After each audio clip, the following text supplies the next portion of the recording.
हा पॉडकास्ट काही महिन्यांअगोदर शूट झाला आहे. तेव्हापासून PCOSचं नाव PMOS करण्यात आलं आहे. PMOS म्हणजे पॉलीएंडोक्राइन मेटाबॉलिक ओव्हॅरियन सिंड्रोम. जरीही नाव चेंज झालं आहे तरी स्किन आणि हेअर प्रॉब्लेम्स जे पेशंट्स फेस करतात ते आत्ता पण सेमच आहेत. म्हणून हा पॉडकास्ट तितकाच रेलेव्हंट आहे जितका की 2-3 महिन्यांअगोदर होता. प्लीज नोट करा की जो इन्फॉर्मेशन आम्ही पॉडकास्टमध्ये देत आहोत तो प्युअरली अवेअरनेस क्रिएशन आणि एज्युकेशनल पर्पजसाठी आहे. थँक्यू.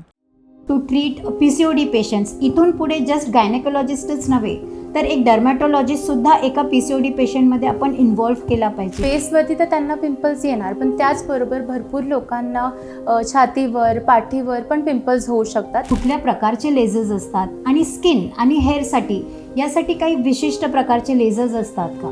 ॲक्च्युली जितके लवकर येतील तितकं बरं आहे, कारण त्यांचे कमी गोष्टीमध्ये कमी खर्चामध्ये ट्रीटमेंट होणार.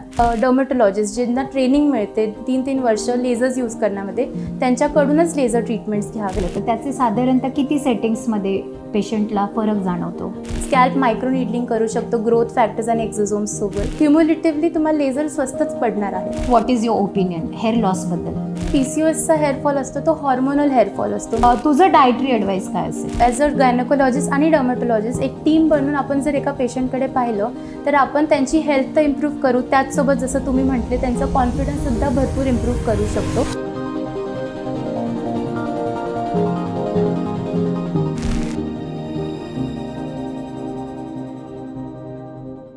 हॅलो, मी डॉक्टर कल्याणी पवार चौधरी.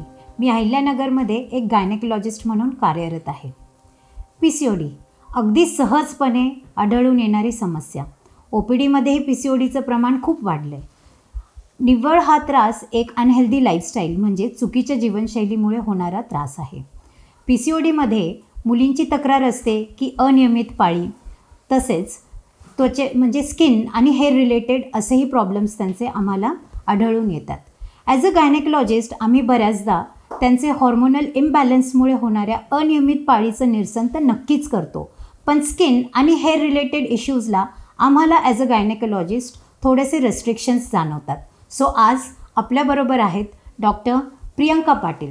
नमस्कार, मी डॉक्टर प्रियंका पाटील. मी डर्मॅटोलॉजिस्ट आणि एक एस्थेटिक फिजिशियन आहे. म्हणजे मी तुमचे स्किन, हेअर आणि नेल्स रिलेटेड प्रॉब्लेम सर्व सॉल्व्ह करते. डॉक्टर प्रियंका, मला एक सांगा की PCODमध्ये जसं मी बोलले की हॉर्मोनल इम्बॅलन्स जो होतो त्याच्यामुळे जी काही अनियमित पिरियड्स असतात ती समस्या आम्ही नक्कीच दूर करू शकतो, पण असे स्किन आणि हेअर रिलेटेड अजून काय इश्यूज असतात?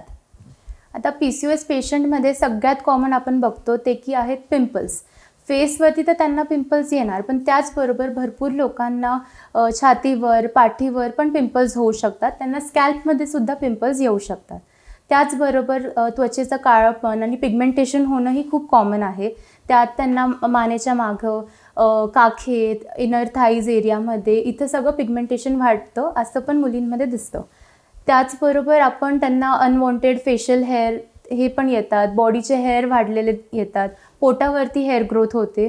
तर ही सगळे एक साईन्स असतात PCOSचे. सो डॉक्टर प्रियंका, मला असं वाटतं की PCODमध्ये आजपर्यंत फक्त गायनेकोलॉजिस्ट यांचा रोल आपल्याला दिसून यायचा, कारण इरेग्युलर पिरियडसाठीच मुली जास्तीत जास्त अप्रोच करतात किंवा त्यांची फॅमिली अप्रोच करते.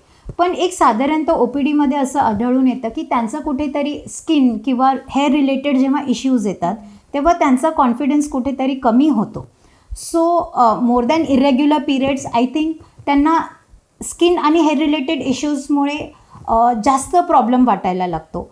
सो डू यू थिंक की एक कंबाईंड अप्रोच असावा टू ट्रीट PCOD पेशंट्स? इथून पुढे जस्ट गायनेकोलॉजिस्टच नव्हे तर एक डर्मॅटोलॉजिस्टसुद्धा एका PCOD पेशंटमध्ये आपण इन्व्हॉल्व्ह केला पाहिजे.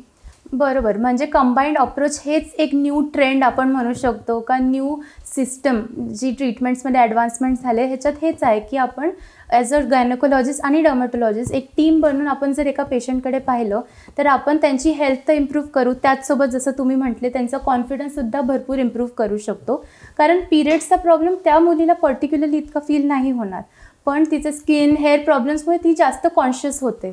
तर ते आपण जर ट्रीट लवकर केलं तर पेशंट मेंटली फिजिकली लवकर बरं होतो. And I totally agree with you. कारण पिरियड्स जरी रेग्युलर झाले पण त्यांचे जर स्किन आणि हेअर रिलेटेड इश्यूज सॉल्वच नसतील होत तर she never gets the satisfaction of that treatment. Correct. So as you rightly said, मला असं वाटतं की combined approach is the best approach for treatment of PCOD patients. आता कुठल्या प्रमाणात, जसं पिंपल्स तुम्ही बोललात की स्किन रिलेटेड पिंपल्स चा जो इश्यू आहे, सो अगदी जस्ट त्याची सुरुवात असेल तेव्हाच त्यांनी तुम्हाला अप्रोच केलं पाहिजे किंवा कुठल्या स्टेजला? I really want to know. Actually जितके लवकर येतील तितकं बरं आहे, कारण त्यांचे कमी गोष्टीमध्ये कमी खर्चामध्ये ट्रीटमेंट होणार.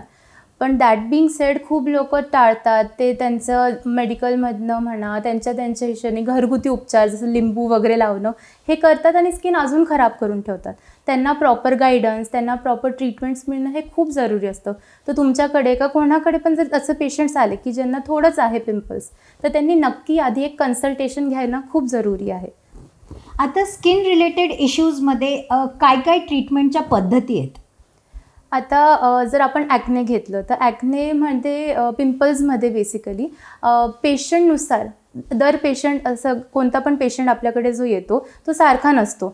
एक पेशंटला जास्त पिंपल्स असतील, त्यांना पस भरलेले पिंपल्स असतील पाठीवर, छातीवर, त्यांचा ट्रीटमेंट प्लॅन हा जर नॉर्मल थोडे कमी पिंपल्स असण्यापेक्षा खूप डिफर करतो.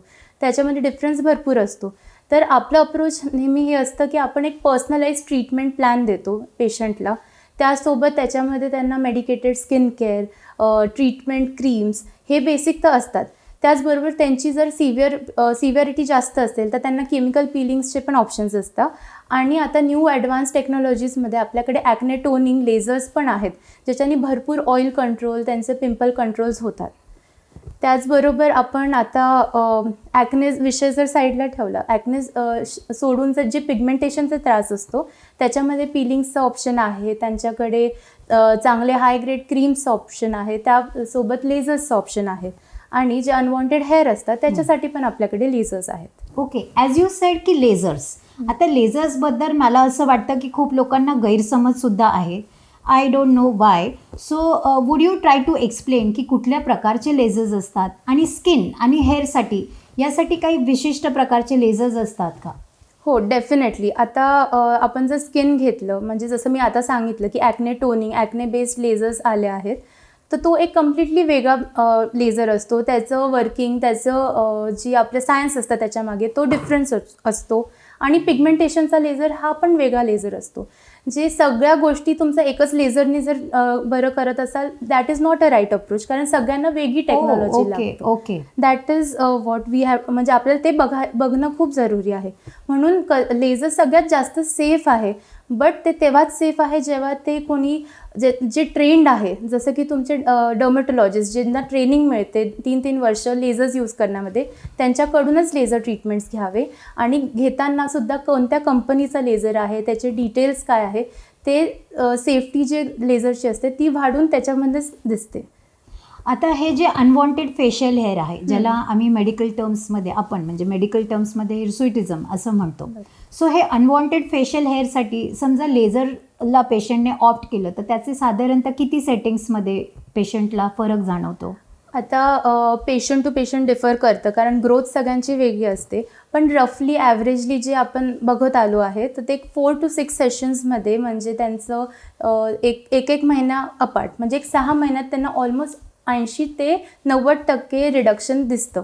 आणि हे जर तुम्ही कॅल्क्युलेट केलं लाँग टर्ममध्ये, तुमचं जितकं वॅक्सिंग, शेविंग ह्या गोष्टींवरती जितकं खर्च होणार आहे, रिमूव्हल क्रीम्स असतात हेअर रिमूव्हलचे, त्याच्यात जो खर्च होणार आहे त्याच्यापेक्षा लेझरचा खर्च हा तुम्हाला 1 वर्षात जास्त वाटेल.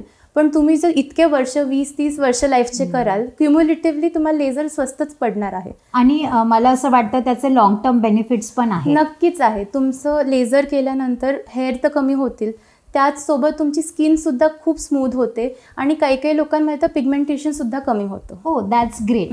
आता मला असं जाणून घ्यायचं आहे की PCOD पेशंट्समध्ये आपण पिंपल्स जसं डिस्कस केलं किंवा अनवॉन्टेड फेशियल हेअर, पण लॉट्स ऑफ पेशंट्स ते असंही कंप्लेंट करतात की हेअर लॉस होतोय.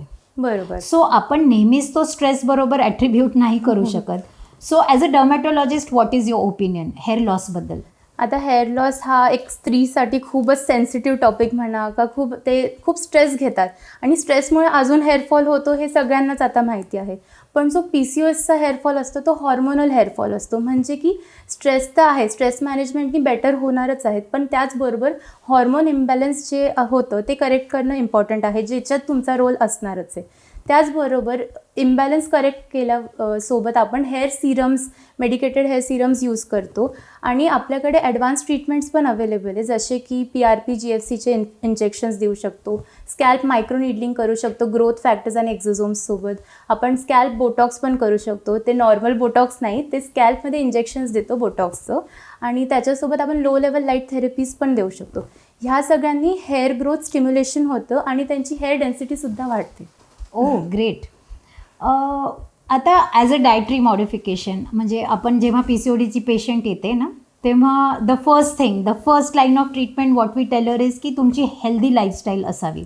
मग हेल्दी लाईफस्टाईलमध्ये we tailor to be more active आणि काही डायटरी मॉडिफिकेशन सांगतो की जसं तुम्ही फ्राईड गोष्टी खाऊ नका, मैद्याच्या गोष्टी खाऊ नका, किंवा अति स्वीट्स म्हणजे शुगर असलेल्या गोष्टींचं फार सेवन करू नका.